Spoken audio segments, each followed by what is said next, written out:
Long High Hills, Phuoc Province, March 1969-620 hours. Captain Michael Stevens of the U.S. Army Special Forces crouched beside an Australian SAS warrant officer studying a map in the darkness before dawn. A combined patrol of 4 Americans and 5 Australians had been inserted 18 hours earlier for a joint reconnaissance mission aimed at suspected Viet Cong supply routes running through mountainous terrain. American intelligence considered too difficult for sustained operations. Stevens was in excellent shape. He had passed Special Forces selection, completed multiple combat tours, and took pride in his conditioning. The 3 other Americans were equally qualified elite Green Berets. They believed they were ready for anything. They were not ready for the Australians in 18 hours. The patrol had covered 6 kilometers, not across open ground where that distance would be easy, but through dense jungle on steep mountain slopes, moving tactically with frequent security stops while carrying full combat loads and 4 days of supplies. By American standards, the pace was aggressive. By Australian standards, they were barely moving. Australian Warrant Officer Thompson, a veteran with 15 years of SAS experience, glanced at Stevens and made a calm observation that would stay with him for the rest of his career. His tone was not mocking or harsh, just a factual assessment delivered the same way he would report enemy activity. The message was simple and crushing. The Americans were struggling to maintain what Australians considered a normal pace. The 6 kilometers that had pushed the Americans close to their limits was merely a warm-up for Australians accustomed to covering up to 25 kilometers a day in the same terrain while maintaining tactical discipline at speeds Americans could not match. Even when moving slower, the mission lasted 4 days. By the end, Stevens and his team were exhausted beyond anything they had previously experienced. They had traveled 48 kilometers through mountain jungle, established observation posts, gathered intelligence for future operations, and extracted successfully. It was a tactical success, but physically punishing. In his after-action report, Stevens wrote that his team had been in excellent condition by American standards, had maintained discipline, and contributed to success, yet struggled to keep up with Australian endurance. The Australians had remained patient, adjusting their speed to accommodate American limitations without complaint. Still, the reality was clear.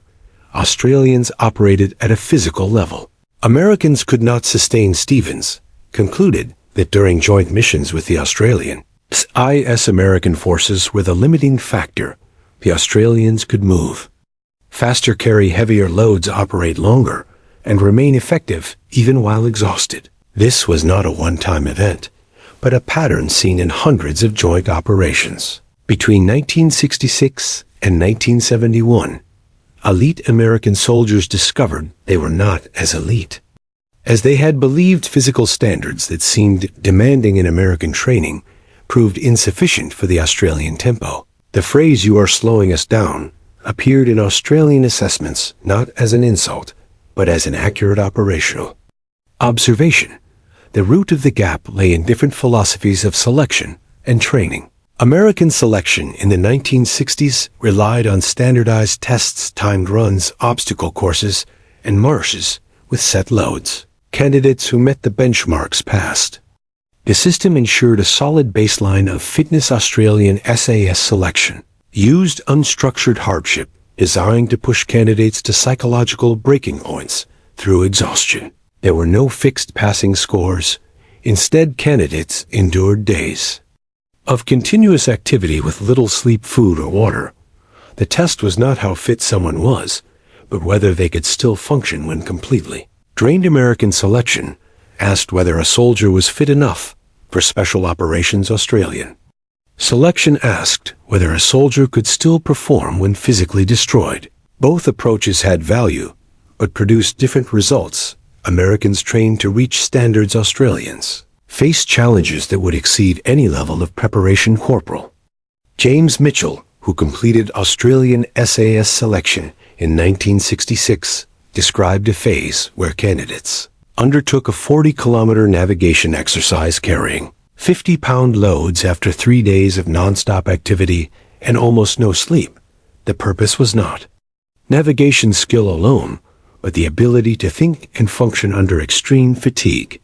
Some candidates hallucinated, others simply stopped and had to be removed. Mitchell finished through sheer determination, arriving unable to remember parts of the route, moving almost automatically when his body no longer responded normally. Staff judged that he had proven he could function while broken, which was exactly what SAS required training. After selection reinforced the difference, American Special Forces focused on skills, weapons, communications, medicine, languages, and tactics, while maintaining fitness. Australian SAS continued pushing physical development beyond selection levels, assuming operational demands would be even harsher exercises.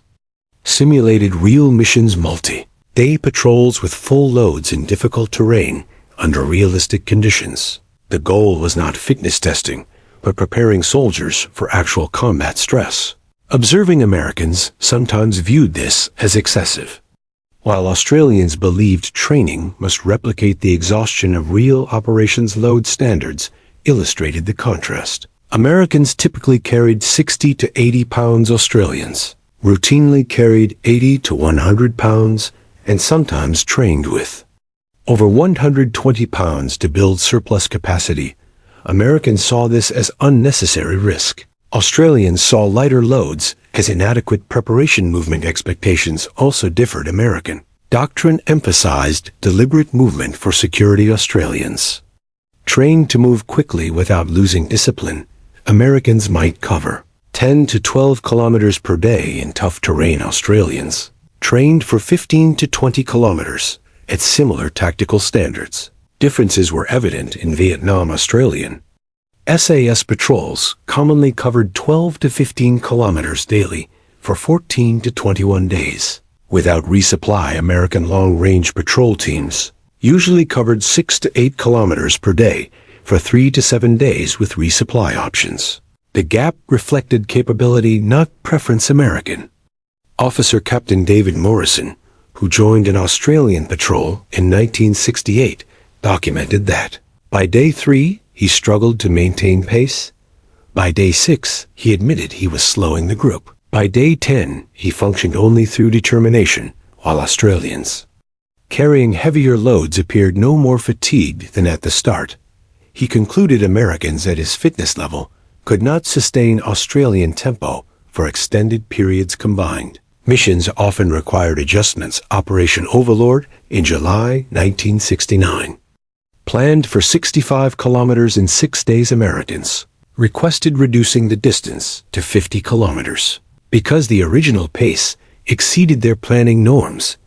Even then, the Americans were exhausted while Australians remained relatively fresh. Eventually, the patrol split so Australians could reach distant objectives while Americans handled nearer ones. Environmental adaptation also mattered.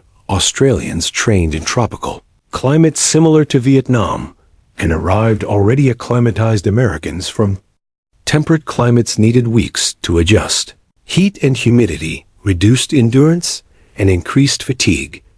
Medical studies showed Americans required about 10 to 14 days to adapt, while Australians needed only 3 to 5 days. Nutrition added another factor.